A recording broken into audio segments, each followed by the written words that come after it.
Episodio 37. La limitación es mental.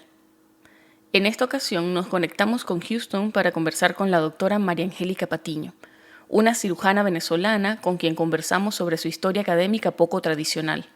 Se ha entrenado en 3 distintos programas de fellowship y va camino a ejercer su carrera en cirugía plástica y reconstructiva, a pesar de no haber hecho match en una especialidad primaria.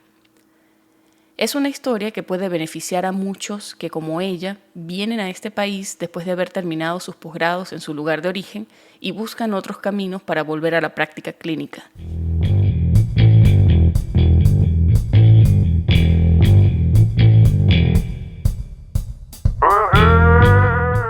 Estás escuchando Pluripotenciales, el podcast de la doctora Sheila Toro. Forma parte de una comunidad médica en la que se exalta cooperación en lugar de competencia y escucha voces auténticas que relatan historias de resiliencia, perseverancia y reinvención.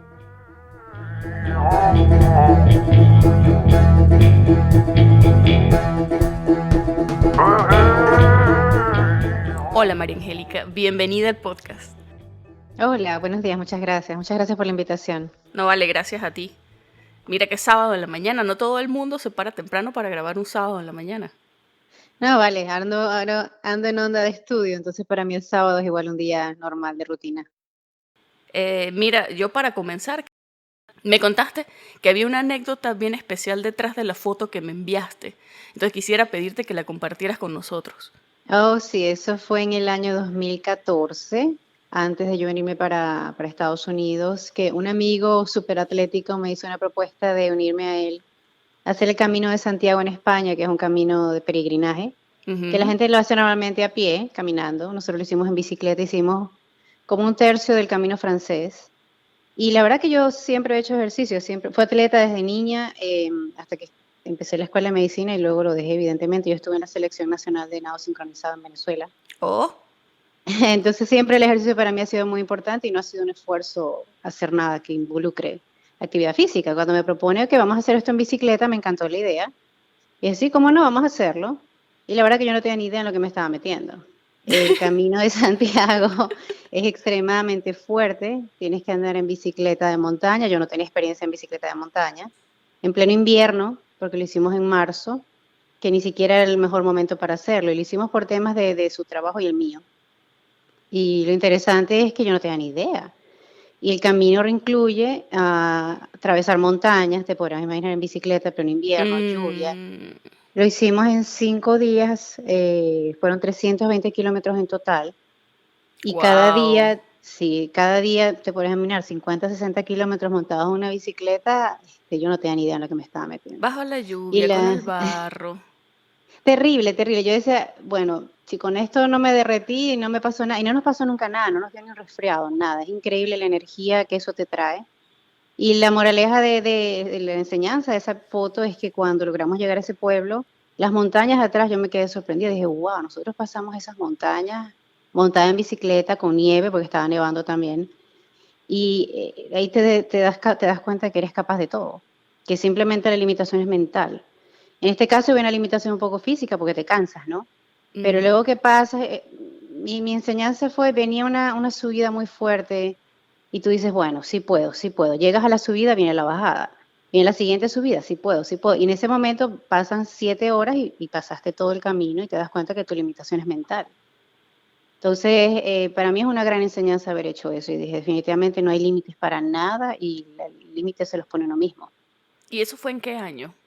2013 o creo que fue 2013, sí, pues yo me mudé a Estados Unidos en el 2014, O fue sea en el que 2013. eso justo te iba a decir, fue de hecho poco antes de que te embarcaras en este viaje.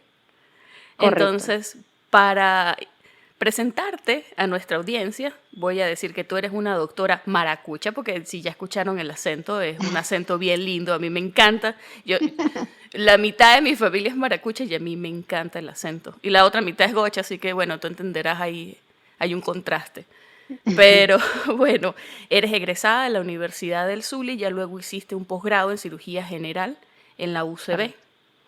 Así que Sí. decides en el 2014 que te vas a Estados Unidos. ¿Y por qué lo decidiste? Bueno, yo hice el posgrado de cirugía general y luego hice cirugía plástica en En Caracas. Caracas, ok. Evidentemente la situación del país yo creo que no es noticia para todo el mundo, que iba empeorando. Mi familia había emigrado ya al norte, ya solamente quedábamos mi mamá y yo. Y casualmente cuando vuelvo del Camino de Santiago, esta persona que me motivó a hacer eso, él estaba en Estados Unidos y me dice, oye, ¿por qué tú no te animas a hacer esto? Y yo tenía compañeros que lo estaban haciendo y que ya lo habían logrado entrar a residencia aquí. Yo lo vi como un plan, como en ese momento, como que, no, me está yendo bien en Venezuela, tengo una posición académica, yo estaba como profesor en la Cruz Roja, donde hice posgrado de cirugía plástica, tenía mi práctica privada, ya mi práctica había arrancado, estaba súper feliz con lo que estaba haciendo, pero el tema de calidad de vida era lo como que me tenía incómoda, ¿no? Cada vez que viajas a visitar a tu familia te das cuenta del detrimento en el que estaba Venezuela, Sí. en picada, y tú dices, no, o sea, si tú piensas en familia, yo no quisiera que mi familia viviera esto. Entonces lo que hice fue que dije, bueno, vamos a ver si realmente puedo medírmele a esta meta de irme a Estados Unidos y comenzar desde cero, porque básicamente es comenzar desde cero sin reconocimiento de lo que tú has hecho. Y el primer paso fue inscribirme en las live lectures de Kaplan. Me fui a Nueva York 2 meses y dije, bueno, si yo me siento a escuchar 8 horas diarias y siento que puedo entrarle a todo lo que viene, que prácticamente el step one es volver atrás a medicina, y yo me había graduado en medicina en el año 2000. Y si yo siento que estoy en capacidad de prestar atención y de medirme el examen, le echo pichón. Entonces esa fue la primera prueba, venirme en el 2013, después del Camino de Santiago, me vine a las live lectures, me Exclusivamente encantó. hacer eso, las live lectures. Exclusivamente a eso, sin la final. Yo después entendí que mucha gente hace las live lectures previo a presentar el examen, como un review, Ujú.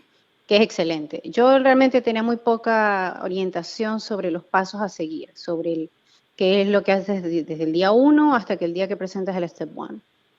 Después de que hice las live lectures, me puse a estudiar en Venezuela por mi cuenta, muy mal orientada, evidentemente. Hice un QBAC, no lo terminé, estudiaba 2, 3 horas diarias, o sea, no tenía una metodología adecuada para el monstruo que son estos exámenes, ¿no? Bueno, es que yo Presento el creo step que no se one. compara con nada con a lo No, que si uno haya hecho en Venezuela. Es una correcto. ¿Tú cosa crees que, distinta. tú crees que a lo mejor tú tenías una metodología de estudio y que te guste leer, pero no, esto no se compara con... Es una preparación como para un maratón, más o menos algo así, mental y físicamente. Y presento el Step One en Venezuela, muy mal preparada, y lo fallo, lo raspo. Me frustré, yo dije, ya va, o sea, después converso con gente que estaba aquí y me dijeron, no, definitivamente tú no hiciste la mejor manera, no conseguiste la mejor manera de prepararte. Y ahí es cuando en Venezuela las cosas van a peor. Me empiezan a perseguir un día para secuestrarme saliendo de mi clínica. Mm. Y yo dije, hasta aquí llegué. Yo dije, ya yo no puedo estar en este país. Ya me empezó la intranquilidad de sentirme en peligro. Y ahí fue cuando pedí la visa de estudiante y dije, ¿sabes qué? Me voy a Kaplan, voy a escoger una ciudad que sea económica para vivir y me voy a ir 8 meses para prepararme bien para el CEBUAN, lo presento y si lo paso, sigo adelante. Y así fue como comencé la carrera aquí en Estados Unidos de lograr mis metas. ¿Y a qué ciudad te fuiste en un principio? En Houston. Mi familia, mi hermano estaba en California, pero mi hermano tenía 2 niños pequeños en ese momento y yo no veía viable poderme concentrar a estudiar en la casa de mi hermano y decidí venirme a Houston. No, y bueno, lo que me comentabas cuando conversamos antes, y es que California es costoso. Es carísimo, sí, es muy caro. Y Entonces, aparte que mi hermano, él está en Bakersfield y lo más cercano de Kaplan era Pasadena, yo tendría que pagar hospedaje, o sea, apartamento, y California es carísimo, ¿no? sí, no, y Houston tiene un plus extra que la comunidad de venezolanos, aunque no sé en aquel entonces, pero la comunidad de venezolanos en Houston es bien grande, entonces tiene ciertos beneficios. Digamos que si tú te quieres comer un pirulín, lo consigues y te puedes Ah, comer tu sí, sí, pirulín. claro, sí, sí. Sí, el grupo de Kaplan, cuando yo estuve en Kaplan, un grupo maravilloso. Yo te puedo decir que el 70% de las personas que estábamos en Kaplan éramos venezolanos. Era increíble. No, y se siente apoyo. Yo creo que eso es un extra que es bien valioso cuando tú estás yendo a través de todo este proceso de los steps, que como ya lo dijiste, eso es un monstruo. O sea, no Sí, sí, solamente requiere metodología de estudio, también requiere cierta disposición mental que tienes que tener. Como tú sí, es dijiste, como mucha, un maratón. es mucha disciplina y entender que cuando estás rodeada de gente que está en el mismo proceso, se te hace más fácil que cuando estás tú solo y no sabes por dónde empezar. Entonces, digamos que Kaplan sí te da como esa estructura. Y hay gente que puede hacerlo sin Kaplan, pero a lo mejor rodeada de otras personas que están en lo mismo, ¿sabes? Que te pueden Sí. empujar y te dan como Este grupo maravilloso que está en Facebook, el de los médicos venezolanos en Estados Unidos, es maravillosa la orientación que se consigue ahí para la gente que va a comenzar.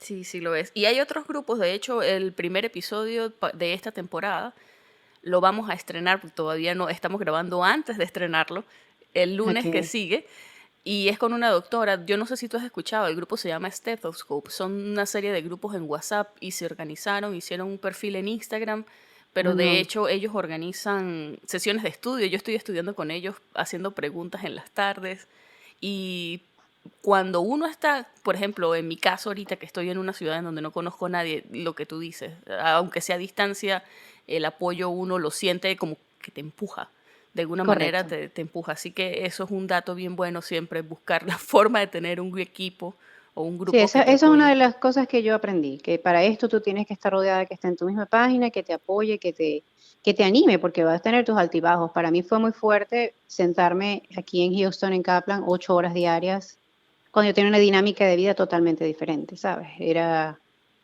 cero alejado de estar en un escritorio leyendo 8 horas. Lo mío era Sí, extremadamente activo, estaba en quirófano toda la mañana, luego podía ir al hospital a ayudar a los residentes en la tarde, en la noche hacer ejercicio. Prácticamente implicaba mucha actividad física y yo verme sentada me costó muchísimo adaptarme a eso, a como calmar tu mente y calmar tu cuerpo, ok, ahora te vas a enfocar a esto. sí. Mira, y tú me dices, te fuiste a Houston, esos 8 meses estudiaste, pasaste tu Step One, ¿qué vino luego? Correcto, pasé el step one y dije, ok, ahora. No volví a Venezuela, mentira, me quedé aquí y dije, bueno, el siguiente paso va a ser el CS. Yo me sentía más familiar con la parte del CS, con la parte de ver un paciente, Sí, que todavía con el CK por el tema de medicina interna, porque como cirujano al fin, medicina interna no estoy muy afín con eso y yo sabía que me iba a costar un poco más. Entonces me preparé en 2 meses para el CS y yo dije, ok, lo pasé. Y dije, me voy a preparar 2 meses, me preparé básicamente 3 meses para el CK y lo pasé. Y dije, bueno, ahora sí estoy lista para aplicar al match, porque esa era mi idea. Mi idea era volver a hacer residencia aquí. Idealmente una residencia quirúrgica, yo sabía que mi fail en el Step One iba a ser un inconveniente bastante grande para muchos programas, a no ser que tuviese un background y te conocieran, ¿no? ujú, Y apliqué a todo. Te digo, yo abrí mi mente y dije, bueno, si realmente quiero una carrera médica en Estados Unidos, estoy abierta a lo que sea, a lo que venga. Ese primer match no logré nada.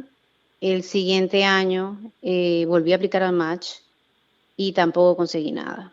Pero para el siguiente año, o sea, el primer año que no hice match, y dije, bueno, tengo que buscar una segunda vía. Y la segunda vía que tú puedes hacer algo es a través de los fellowships. Y me presentan a un cirujano cardiotorácico venezolano, que él es un amor, el doctor Ismael Salas. Me lo presentan y le comento mi situación y él me dice, mira, yo te recomiendo por tu tiempo graduada, por tus scores en los steps que no son los más altos para competir con los americanos, no tienes publicaciones en Estados Unidos, que hagas un fellowship. Me dijo, el fellowship te va a abrir las puertas, vas a conocer gente, entras al sistema, estás en quirófano y te mantienes activa. Y me pareció atractiva la oportunidad, fui a la entrevista, y es interesante porque para ellos dirían, ¿qué va a hacer un cirujano plástico en un fellowship de trasplante cardíaco y circulatorio? El nombre es Mecánica Circulatory Support. Y en verdad yo no tenía ni idea de eso, pero ellos no tenían fellow ese año. Y para ellos es un déficit, porque te pones a ver, los fellows son caballitos de batalla igual que los residentes, ¿no? Tú ujú. sacas trabajo en el hospital. Pasé por la entrevista con 6 cirujanos del equipo y solo uno hizo una objeción de que él no veía ninguna utilidad en que yo estuviese allí. Y los demás, todos eran inmigrantes, todos entendían mi situación y a lo que yo quería llegar. Y tuve un sí. Entonces ahí cambio de visa y entró al fellowship, manteniéndome todavía con la idea de volver a entrar al match, volver a aplicar al match para entrar a residencia. Y bueno, ese año fue una aventura, ese año fue sumamente interesante, porque en mi vida había visto un trasplante de corazón. O sea, creo que lo habías leído en un artículo y en las noticias y hasta ahí. Y tener la experiencia como ser humano y como médico fue maravilloso. Ese año fue de mucho aprendizaje, fue un año muy fuerte, porque casi todos los trasplantes ocurren de noche, entonces básicamente trabajas todo el día y luego te llaman en la noche. Y físicamente fue un año bastante agotador, pero yo cada vez que paso una meta, tú sí tienes la certeza de que te estaba preparando para la siguiente, ¿no? Entonces, al mismo tiempo que yo estaba clara de que yo quería entrar a residencia y volver a aplicar al match, por otro lado, tú estás viendo cómo le das cómo le ves la otra cara a la moneda. Dices, plan B, si no logro el match, ¿qué voy a hacer?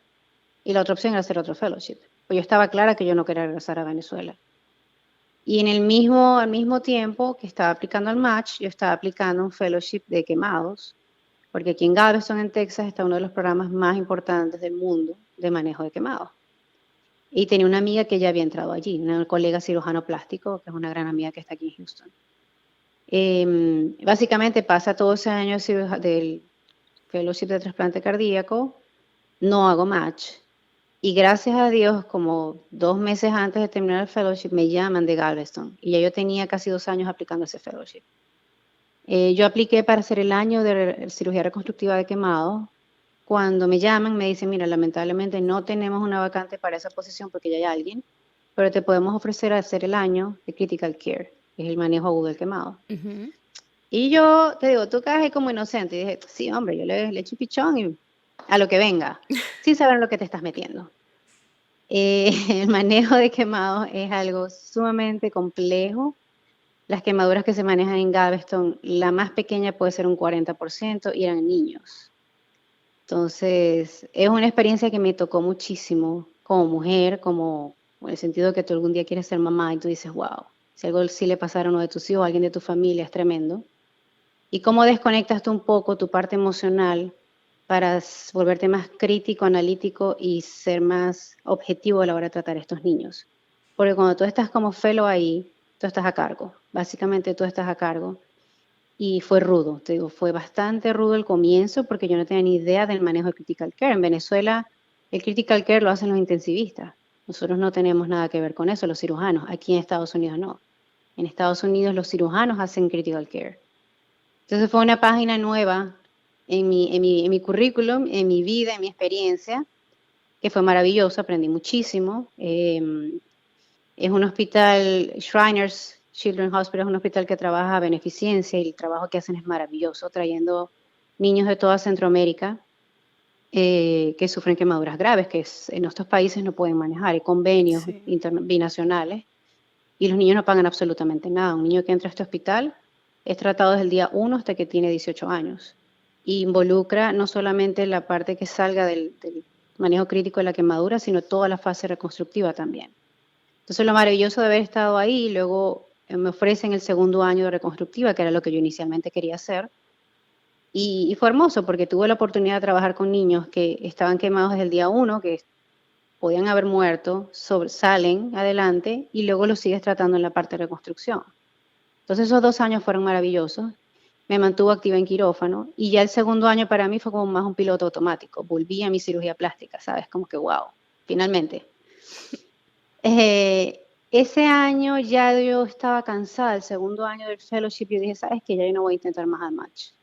Porque vi que era bastante cuesta arriba por mi tiempo de graduada, mis scores. A lo mejor no tenía los contactos suficientes, no tenía publicaciones en Estados Unidos. Justo cuando entro a Shriners, cierran el programa de investigación de UTMB, que es la universidad afiliada por unos problemas administrativos, y no podíamos hacer ningún tipo de investigación ni publicaciones. Eso iba en contra de mi currículum y de mi carrera hacia conseguir una residencia. Y yo dije, bueno, ¿sabes qué? Ya yo me cansé, tiro la toalla, ya no intento más nada en Estados Unidos. Con este background que tengo, yo creo que puedo conseguir trabajo en otra parte, manejando quemados, en otra parte del mundo. Y en eso conozco a mi esposo. Y él me cambia el plan, por supuesto, porque yo lo conozco un enero, que era como a mitad del segundo año. Mentira, yo lo conocí a él, ya te voy a decir. Yo lo conocí a él en enero, sí, yo estaba en mi año de reconstructiva cuando yo lo conozco a él. Mentira, el año de agudo. Y tú tienes que aplicar a los fellowships en cirugía plástica, yo no sé en otras especialidades, pero en cirugía plástica, cada vez que tú aplicas un fellowship es un año en advance, tú aplicas un año antes. Oh. Quiere decir que la gente que quiere entrar en el 2022 aplica ahorita en el 2021. Y yo no había aplicado más nada porque yo estaba clara que dije, no, ya, yo después de este último fellowship yo me voy. Ya yo no me quedo acá, ya he llevado, como decimos a lo que yo, mucho palo. No logro entrar a residencia, que es lo que me daría a mí la oportunidad de ser board certified y tener una licencia médica. Y dije, bueno, me la jugaré en otro país. Conociéndolo a él, obviamente cambia el plan. Y al final de ese año me propone matrimonio, que ya es cuando yo empiezo el año de reconstructiva. Y es bueno, tengo que empezar a buscar un plan para quedarme ahora, de nuevo. Y yo siempre había querido hacer microcirugía, como te dije. En el mismo tiempo que yo estaba poniendo una olla a cocinar, dicen que uno no debe hacer eso, ¿no? Pero en este caso tienes que tener anticipación. Por lo menos lo que yo Sí. aprendí de este proceso para fellowships, hay que tener mucha anticipación porque tienes que aplicar un año adelantado. No, y creo que Y- medicina en general, porque todo este tema de los gap, o sea, no es fácil conseguir Correcto. posiciones desde algo como un fellowship hasta algo tan simple como un observership. Tú puedes pasar meses y meses buscando, que son meses que vas a tener como gap, y esos son red flags en tu Correcto. currículum. Yo creo que yo nunca me enfrenté a algo como eso en Venezuela porque como conoces el sistema es como muy orgánico, una cosa sabes que viene detrás de otra. Aquí como que sientes Sí, que te arrean. sí. Así que creo que ese mindset sabes, como tú dices, de poner la olla y ya ir pensando en lo siguiente es definitivamente Sí, poner ganador. varias ollas al mismo tiempo a cocinar, porque te digo, cuando yo apliqué a quemados, yo apliqué 2 años anterior y me llamaron 2 años después. O sea, te podrás imaginar. Yo me había olvidado, y dije, no, nunca me van a llamar y te llaman. Igual que me pasó yo estaba aplicando investigación en Mayo Clinic cuando estaba en el fellow de trasplante de cardíaco y yo había aplicado, ponte, como un año atrás y la doctora me llama y en ese momento ya yo había aceptado la J1 Clinical. Cuando me llama Mayo Clinic para hacer research en cirugía plástica, para mí era un sueño. Dije, wow, o sea, se me abrió la puerta por donde yo quería, pero me Claro. conseguí la traba de que ya yo no podía hacer el switch y cambiarme a la J1 de research. Tú puedes hacer lo contrario, tú puedes saltar de research a clinical, pero no al revés. Yo lloré, Oh, pataleé, yo dije, nada, me quedé con la J1 clinical y tengo que seguir ese camino. Em, buen dato, eso no lo sabía. Sí, yo me llevé ese portazo en la cara cuando me llamó la gente de inmigración de Mayo y me dicen, no, lamentablemente no te podemos aceptar porque tú no puedes hacer el switch. Y yo, what? Imagínate, para mí era un sueño, era cuando me entrevistó esta doctora, te digo, yo había aplicado un año antes, le había mandado correos a todo el mundo como se pone uno aquí y ella me contestó al año. Bueno, volviendo al cuento de por qué me cambia el plan de nuevo. Cuando conozco a mi esposo, me comprometo, comienza el plan de boda. Y dije, ¿y ahora? Yo dije, yo termino este fellowship en julio del siguiente año y si no tengo nada por tener la yegua, te tienes que regresar a Venezuela. Independientemente que yo aplicara un waiver a través de él, porque la J1, para los que no saben, tiene una regla que tú tienes que regresar a tu país por 2 años. Hay ciertas excepciones, por lo menos la gente que hace residencia médica pueden conseguir un waiver para cambiar de visa consiguiendo trabajo en un área underserved, en un área rural. Pero en mi caso, que yo no tenía residencia médica, no, yo O a sea, eso no puedo necesitas aplicar. ser board certified para poder aplicar el waiver. No es a través del Board Certified, si tú tienes residencia acreditada, Ok, terminas tu te van a dar posgrado, pues. trabajo como esa especialidad, suponte tú haces medicina interna, te van a dar trabajo, te dan una posición como internista en un área rural que ellos necesiten y te dan una visa H. Así te sueltas tú de la J1 y pasas a H. ¿Y cuándo viene la certificación del board? La certificación del board viene después de que tú terminaste tu especialidad. Es diferente en cada especialidad. Por lo menos creo que en medicina interna tú terminas tu especialidad y puedes aplicar al board inmediatamente. En cirugía plástica, por lo menos tú terminas la residencia médica y tienes que trabajar y acumular un número de casos que el board te pide. Y a ellos les toma más o menos un año, a algunos les toma 2 años hacer ese récord quirúrgico y luego aplicas a los boards. Y el board lo que hace es que como que es la certificación máxima que tú puedes tener de tu especialidad en este país, pero tú puedes trabajar sin ser board certified. Eso no es un impedimento para trabajar. Evidentemente te acredita más y hace que la gente confíe más en ti por el tema de ser board certified. Pero hay mucha gente que nunca pasa los boards, por ejemplo, y pueden seguir trabajando. Y para licencia de cada estado no te piden ser board certified, te piden una residencia acreditada o que tengas por lo menos, luego te cuento la historia de Texas, que también es un poquito particular, que eso es algo que gracias a Dios estoy en este estado desde que llegué y que mis fellowships fueron hechos acá. Porque Texas me da a mí la oportunidad y ellos hacen honor a los fellowships que yo hice aquí y los toman acreditados y yo puedo aplicar a la licencia médica del estado. Entonces yo puedo ejercer la medicina en Texas, mientras que otros estados no toman en cuenta todo mi entrenamiento que hice aquí, porque mi fellowship, al ser internacional, no son acreditados. ¿Y tú sabes si Digamos, hay otros estados que también hagan esa excepción? no lo sé hasta ahora. Hace poco leí en el grupo de Facebook que había una doctora que logró su licencia médica en Virginia y que ella tenía fellowship hecho en Houston hace muchos años atrás y ella no es board certified. Traté de contactarla, no me ha contestado. Vamos a ver si puedo averiguar algo sobre Virginia, porque eso sería buenísimo que se sepa de que algunos estados te permiten, le hacen honor a tu entrenamiento en Estados Unidos.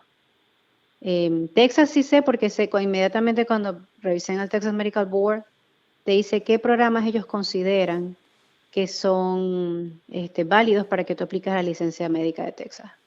Entonces ese va a ser mi siguiente paso ahorita. Yo terminé el segundo año de quemados en Shriners y gracias a Dios logré entrar a una posición de microcirugía en Filadelfia, que microcirugía es como el top de la especialización de cirujanos plásticos. Yo apliqué fuera, hay un match que para esos fellowships que es a través del San Francisco Match.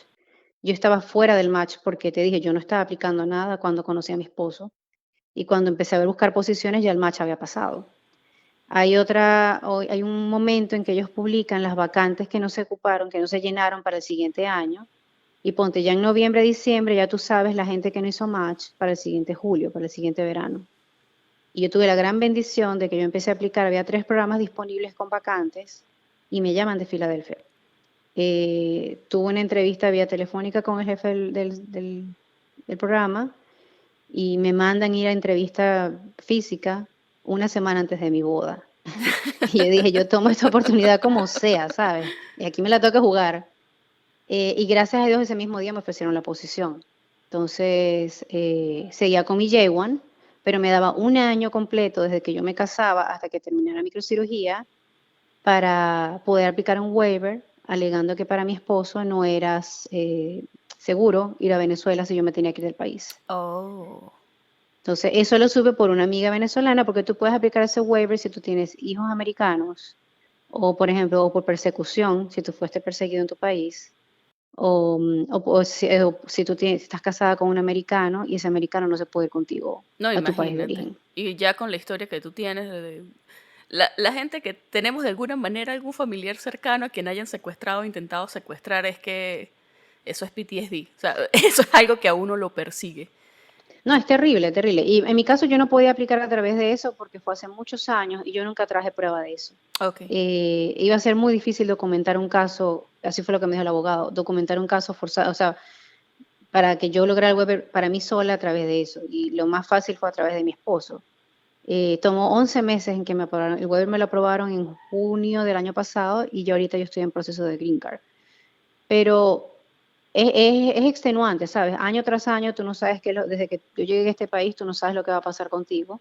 Sí. Y un gran aprendizaje es que se te cierra una puerta y de repente, pum, se te abre otra. Y eso me da señal a mí de que tú estás en el camino correcto, de que tú estás haciendo lo correcto, aun cuando te sientas cansado, frustrado, que la oportunidad no se te dio.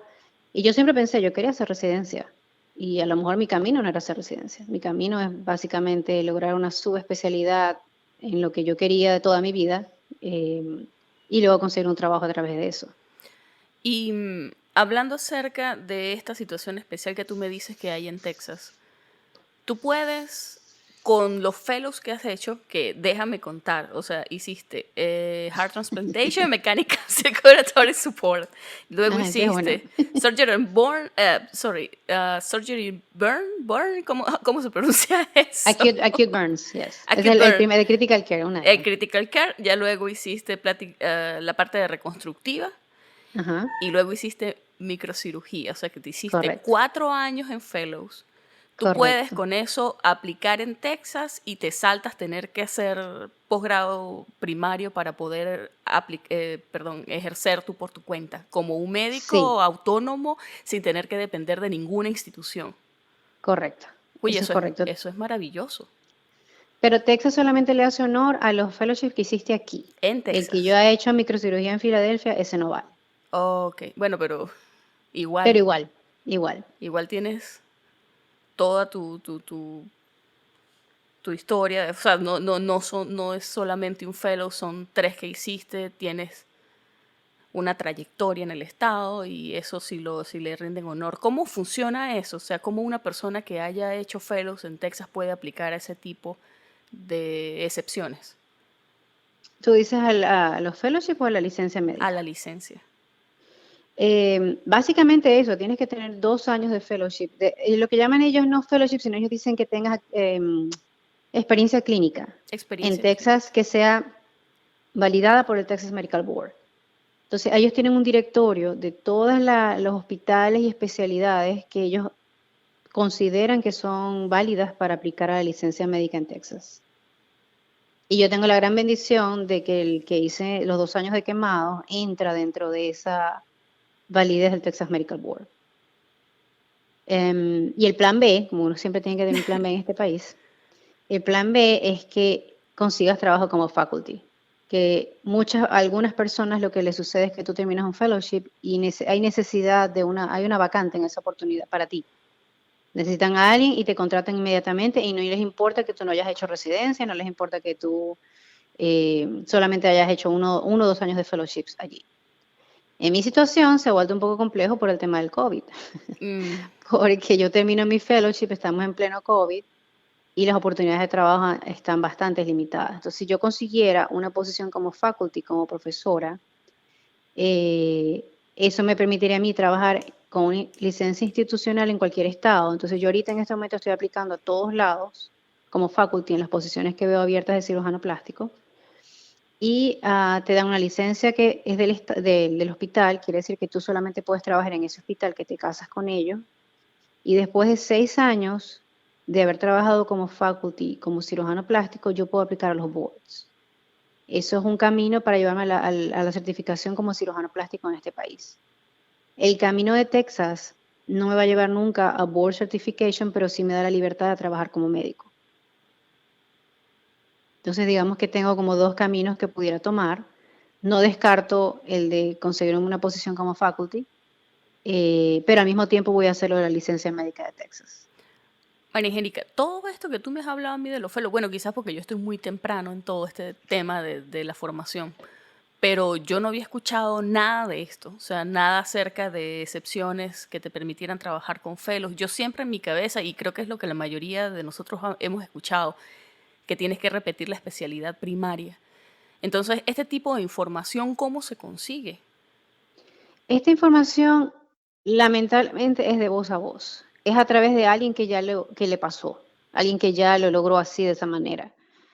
Cuando yo estaba en Galveston, uno de los profesores nuevos que entró, él era muy reconocido cirujano plástico en Venezuela, fue el presidente de la Sociedad Venezolana de Cirugía Plástica, y llegó a este país, él había hecho un entrenamiento de quemados, no sé, en los años 70, y él logró entrar a hacer el fellowship de quemados porque quería hacer algo, que él básicamente quería como ocupar su tiempo en algo mientras conseguía trabajo. Él no tenía problemas de visa porque ya tenía residencia americana. Y justo cuando él está haciendo el año de reconstructiva de quemados, uno de los faculties de UTMB fallece y al terminar el fellowship, ahí lo contratan inmediatamente. Entonces, básicamente, así es cuando tú te enteras de que, ok, tú con fellowship aquí, tú puedes ser contratado por una universidad, te da una licencia institucional, y a través de él fue que yo supe lo de la certificación de los boards de cirugía plástica. Y cuando estás dentro del sistema te das cuenta de que hay muchas excepciones, por lo menos de los 3 faculties que hay ahorita en Shriners que manejan reconstrucción de quemado, los 3 no son americanos. Uno es alemán, el otro es inglés y el otro es venezolano.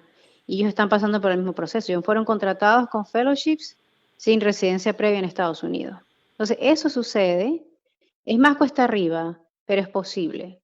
Evidentemente, tener contacto es una de las cosas que en este país también ayuda, como en todos lados, ¿sabes? El hecho de que tú conozcas a alguien aquí, que reconozca tu trabajo, que te recomiende, eso abre puertas aquí, es bien importante, pero es posible. Entonces, básicamente lo que yo he visto en el camino no aparece en ninguna parte. De hecho, uno de mis compañeros cuando yo estaba en Shriners llamó al board de cirugía plástica a preguntar si eso era verdad, de que a los 6 años de yo ser faculty podía ser board certified, y eso no aparece en el website. Oh, Pero el doctor Zapata, que fue mi profesor, mi mentor en Shriners, él me mostró la carta del board, donde envían eso. Entonces hay muchas cosas que no aparecen en los websites, como por ejemplo, también me enteré que es frustrante que a veces tú estás aplicando posiciones de trabajo y la posición aparece pública, pero ya ellos tras bastidores saben quién va a llegar a esa posición porque un profesor recomendó a este o tienen a alguien Mm, que terminó residencia y ya saben que va para allá. sí, pero no pueden simplemente decirlo, tienen que Exactamente. igual Entonces, ofrecerle cargo. entonces muchas cosas son de boca a boca. Wow. Y yo creo que uno tiene que tener la oreja paradita y estar muy pendiente de las oportunidades que tú escuches, corroborarlas evidentemente, pero a través de las historias de otras personas yo he aprendido mucho aquí sobre eso. O sea que básicamente tienes que estar en el lugar correcto, en el momento correcto. Exacto. Wow. Pero es posible, te digo, es cuesta arriba. Eso depende de cómo tú veas por ejemplo, cuando yo tuve mi entrevista en microcirugía en Filadelfia, eran 3 faculty. 2 fueron muy amables, uno no mucho. Y ese que no fue muy amable, después me di cuenta trabajando con él un año que es una persona tan negativa, que él me decía a mí en la entrevista, pero tú sabes que eso es muy difícil. Tú sabes que lo que tú quieras hacer es muy difícil. Cuando yo le dije que yo quería hacer faculty en este país. Tú sabes que eso es muy difícil, eso va a ser casi como que el 1% de tus probabilidades. Y yo le dije, pero no es imposible. Y depende cómo tú veas la vida. Claro. Y si tú eres positivo y si tú crees que las oportunidades van a llegar, ¿por qué no? Básicamente cuando tú apuestas, a lo mejor ellos no lo entienden porque ellos no han tenido que jugarse la moneda de cambiar su historia de vida y tratar de, inclusive cambiar su carrera. Mucha gente lamentablemente renuncia a su especialidad aquí para poderse mantener. Yo conozco ortopedistas que han terminado siendo médicos familiares y cuelgas tu experiencia anterior porque aquí no les importa, aquí no es válida y decides tomar otro camino. Eso es admirable. Pero yo creo que también, cuando yo tuve una entrevista con ese señor, yo decía, él también tendría que respetar mi posición de que yo tengo un sueño y mi meta es llegar a eso y yo voy a trabajar en base a lograrlo. Claro, y tú estás viendo de hecho la oportunidad, porque de nuevo, estás en un lugar en donde te llega información y si es posible, tú te Y agarras lo de eso. vi que es posible, ¿sabes? Vi que es posible que sí te contratan. Que a lo mejor es verdad, tienes que estar en el momento correcto, en el lugar correcto, para que suceda.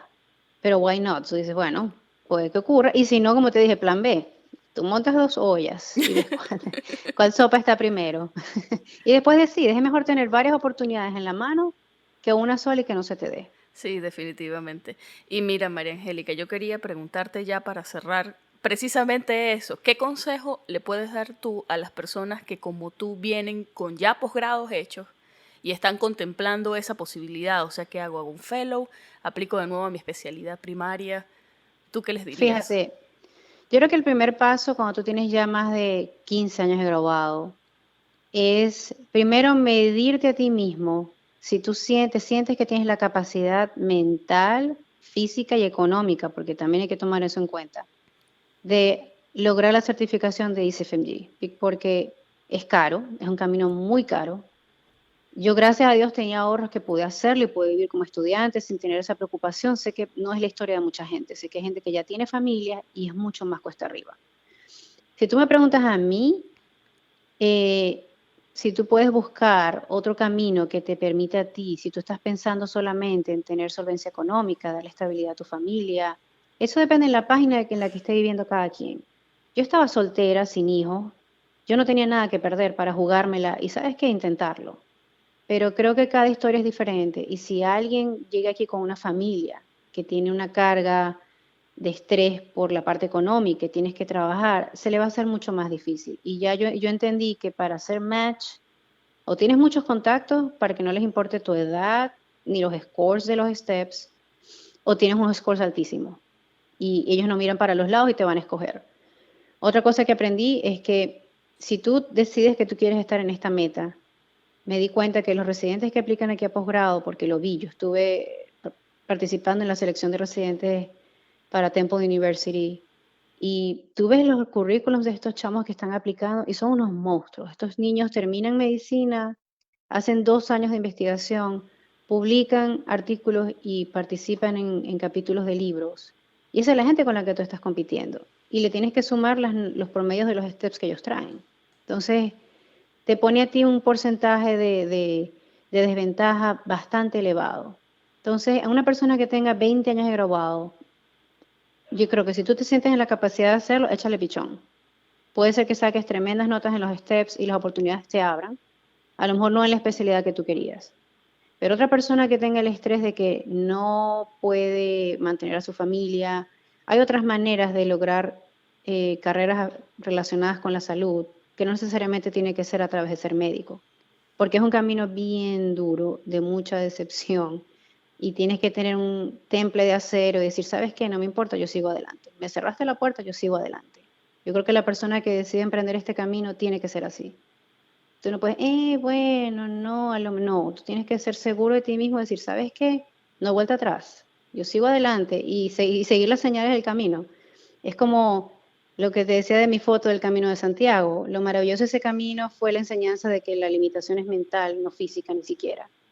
Y lo bonito era que cada ciertos kilómetros tú conseguías la marca del Camino de Santiago, que tienen como un signo, y te indicaba por el camino por el cual tú debías seguir. Eso te indicaba que no estabas perdido. Eso de hace muchos años atrás lo colocaron para que la gente que caminaba no se perdiera. Aquí es lo mismo. Tú te vas a conseguir señales que te van a decir, ok, this is the way, sigue adelante. Sigue adelante porque vas por buen camino. Básicamente yo creo que eso es lo que yo les puedo decir. Oye, María Angélica, muchísimas gracias por tu tiempo, de verdad. Siento que has ido súper al grano y tu experiencia es súper valiosa porque, de nuevo, como habíamos dicho, o sea, va, no digamos en contra de lo que uno conoce, pero se sale un poco del molde. Porque como tú dices, esa información, sí, es que esa información, como ya hablamos, esa información no es como que está disponible para quien la busque tan fácilmente. Entonces siento que tu experiencia, las cosas que has vivido y lo que acabamos de grabar puede ayudar muchísimo a la gente que está buscando oportunidades, que están en la situación en la que tú en algún punto estuviste. Así que de verdad, en nombre de las 3 personas que nos escuchan, en nombre de la audiencia, de verdad te agradezco muchísimo que hayas compartido tu experiencia con nosotros. No, gracias a ti por la invitación. Para mí es un honor porque yo entiendo la importancia que tiene lo que tú estás haciendo, que es admirable, porque mucha gente necesita escuchar de experiencias. Como te dije, ¿cómo supiste? ¿Cómo supe yo que hay otros caminos existen por experiencia de otras personas? Entonces, básicamente tú estás transmitiendo y expandiendo la voz para que la gente entienda que sí se puede. Hay diferentes maneras, pero sí se puede. Bueno, estamos. Correcto. Bueno, muchísimas gracias entonces. A ti, Sheila. Y bueno, seguimos en contacto. Ok, un abrazo, gracias.